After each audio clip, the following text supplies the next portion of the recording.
വീണ്ടും വാർത്തകളിലേക്ക്. മലപ്പുറം കൊണ്ടോട്ടി അരീക്കോട് ബിൽഡിങ്ങിന് തീപിടിച്ചു. ആളപായമില്ല. ബിൽഡിങ്ങിന് മുകളിൽ ഇപ്പോഴും താമസക്കാരുണ്ടെന്നാണ് വിവരം. രക്ഷാപ്രവർത്തനം പുരോഗമിക്കുന്നു. സോണൽ കൃഷ്ണയാണ് വിശദാംശങ്ങളുമായി ചേരുന്നത്. സോണൽ, എങ്ങനെയാണ് തീപിടിച്ചത്? ഈ കെട്ടിടത്തിനുള്ളിൽ ഇനിയും ആൾക്കാരുണ്ടോ?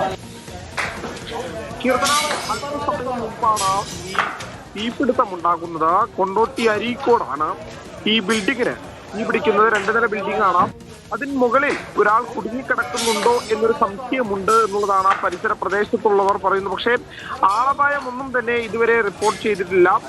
ഫയർഫോഴ്സ് എത്തിക്കൊണ്ട് തീ അണയ്ക്കാനുള്ള ശ്രമം ഏകദേശം തുടങ്ങിക്കഴിഞ്ഞിട്ടുണ്ട്. കൂടുതൽ ഫയർഫോഴ്സ് യൂണിറ്റുകൾ അങ്ങോട്ടേക്ക് എത്തിക്കാനുള്ള ശ്രമമാണ് ഇതിനോടകം തന്നെ തുടങ്ങിയിട്ടുള്ളത്. എയർപോർട്ടിൽ നിന്നുൾപ്പെടെ വലിയ ഫയർഫോഴ്സ് യൂണിറ്റുകൾ അങ്ങോട്ടേക്ക് എത്തിക്കാനുള്ള നടപടികൾ ഇതിനോടകം ആരംഭിച്ചിട്ടുണ്ട് എന്നുള്ളതാണ് നമുക്ക് ലഭിക്കുന്ന വിവരം. എന്തായാലും ഈ പരിസര പ്രദേശത്ത് ഉള്ള ആളുകൾ ആദ്യഘട്ടത്തിൽ തന്നെ ഫയർഫോഴ്സിനെ തീ പടരുന്നത് കണ്ട ഉടനെ തന്നെ ഫയർഫോഴ്സിനെ വിവരം അറിയിക്കുകയായിരുന്നു. പിന്നാലെ ഫയർഫോഴ്സ് എത്തി തീ അണയ്ക്കാൻ വേണ്ട ശ്രമങ്ങൾ ഇപ്പോഴും തുടരുകയാണ്.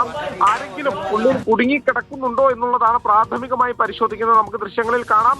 ആ ചില്ലുകളൊക്കെ തകർത്ത് ഉള്ളിൽ ആരെങ്കിലും ഉണ്ടോ എന്നുള്ളൊരു പരിശോധന ഫയർഫോഴ്സിന്റെയും നാട്ടുകാരുടെയും പോലീസിന്റെയും ഭാഗത്തു നിന്ന് പുരോഗമിക്കുന്നുണ്ട്. എന്തായാലും നിലവിൽ ആളപായങ്ങളില്ല എന്നുള്ളത് തന്നെയാണ് ആശ്വാസം നൽകുന്ന വിവരം. എന്തായാലും രക്ഷാപ്രവർത്തനം ഇപ്പോഴും തുറന്നുകൊണ്ടിരിക്കുകയാണ്. ഏതെങ്കിലും തരത്തിൽ ആരെങ്കിലും കുടുങ്ങിക്കിടക്കുന്നുണ്ടെങ്കിൽ അവരെ കൂടി പുറത്തെത്തിച്ചുകൊണ്ട് കൃത്യമായി എല്ലാവരെയും സുരക്ഷിതരാക്കുക എന്ന ലക്ഷ്യത്തോടെ തന്നെയാണ് ഇപ്പോഴും അവിടെ ഫയർഫോഴ്സ് യൂണിറ്റുകളെല്ലാം തന്നെ പ്രവർത്തിക്കുന്നു. വലിയ തോതിൽ തീ പടരുന്ന ഒരു സാഹചര്യമുണ്ട്. നമുക്ക് ദൃശ്യങ്ങളിൽ നിന്ന് തന്നെ വ്യക്തമാവും. ആദ്യഘട്ടത്തിൽ ചെറിയ പുകയാണ് വന്നിരുന്നതെങ്കിൽ പെട്ടെന്നായിരുന്നു അത് വലിയ തീയായി മാറുന്ന സാഹചര്യം ഉണ്ടായത്.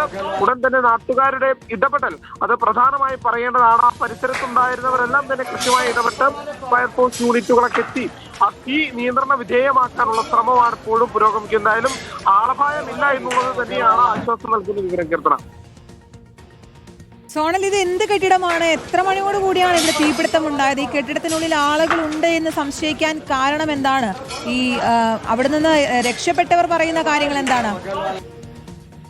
ഇതൊരു ബാറ്ററി ഷോപ്പാണ് എന്നുള്ളതാണ് നമുക്ക് പ്രാഥമികമായി ലഭിക്കുന്ന വിവരം. മറ്റേതെങ്കിലും ഷോർട്ട് സർക്യൂട്ട് വഴിയാണോ ഈ തീ പടരാനുള്ള കാരണമായത് എന്നുള്ളതൊക്കെ പരിശോധിക്കേണ്ടിയിരിക്കുന്നു. എന്തായാലും അവിടെ ആളുകൾ ഉണ്ടായിരുന്നതായി ചെറിയ സംശയം ആ പ്രദേശവാസികൾ പരിസര പ്രദേശത്തുള്ള ആളുകൾ ഉന്നയിക്കുന്ന ഒരു സാഹചര്യമുണ്ട്. അങ്ങനെയാണ് ഇതിൽ ആരെങ്കിലും കുടുങ്ങിക്കിടക്കുന്നുണ്ടോ എന്നൊരു സംശയം വരുന്നത്. അങ്ങനെ ഉടൻ തന്നെ അതിന്റെ മറുഭാഗത്ത് കൂടി ഫയർഫോഴ്സ് ഉദ്യോഗസ്ഥർ മുകളിലേക്ക് എത്തുന്ന കാഴ്ച നമ്മൾ ആ ദൃശ്യങ്ങളിൽ നിന്ന് കാണാം. ചില്ലുകളൊക്കെ തകർത്ത്, അതായത് കെട്ടിടത്തിന് പുറത്തുകൂടി ആ ചില്ലുകൾ കൊണ്ട് പണിത ഒരു രീതിയുണ്ട്. അതുകൊണ്ട് ആ ചില്ലുകളൊക്കെ പൊട്ടിച്ച് അതിനകത്ത് കയറി ആരെങ്കിലും ഏതെങ്കിലും തരത്തിൽ അവിടെ കുടുങ്ങിക്കിടക്കുന്നുണ്ടോ എന്ന് പരിശോധിക്കുന്ന ആ കാഴ്ച നമുക്ക് ആ ദൃശ്യങ്ങളിൽ നിന്ന് പ്രാഥമികമായി മനസ്സിലാക്കാൻ കഴിയും. എന്തായാലും ഇതുവരെ ആരെയും അതിൻ്റെ ഉള്ളിൽ നിന്ന് കണ്ടെത്താനായിട്ടില്ല. ആളപായമില്ല എന്നുള്ളതാണ് ആശ്വാസകരമായിട്ടുള്ള കാര്യം. പക്ഷേ പേടിപ്പെടുത്തുന്ന ദൃശ്യങ്ങളാണ് പുറത്തു വരുന്നത്. വലിയ തോതിൽ ആ തീ പടരുന്നൊരു സാഹചര്യം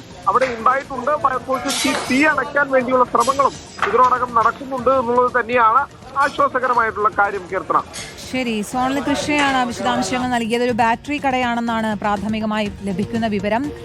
തീ അണയ്ക്കാനുള്ള ശ്രമം പുരോഗമിക്കുകയാണ്. കെട്ടിടത്തിനുള്ള ആളുകൾ കുടുങ്ങിക്കിടക്കുന്നുണ്ടോ എന്നൊരു സംശയമുണ്ട്. നിലവിൽ ആളപായമൊന്നുമില്ല. ദൃശ്യങ്ങളാണ് പ്രേക്ഷകർ കാണുന്നത്.